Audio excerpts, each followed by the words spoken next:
guys, so it's me again, si Inday Pango New. Welcome to my channel. So ngayon po guys ay ang pag-uusapan po natin ay about sa paano makakuha ng free coin sa fireworks sa Popo Live. So let's start.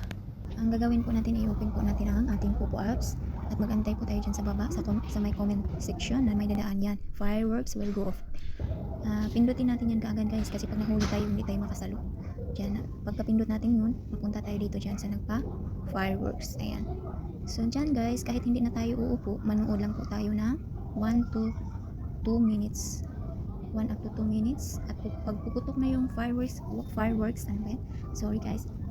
Puputok na yan siya guys at makasalo tayo ng free coins. Ayan, kunting antay na lang po.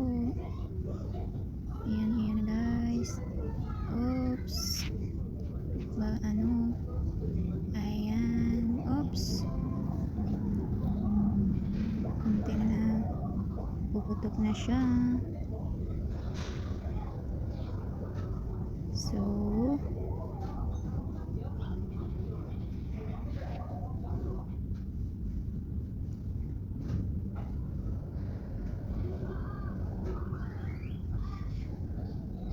So ayan guys, fireworks reward, naka-receive ako ng 62 coins. Yung inikot-ikutan yan siya, diba? Nakakuha ako.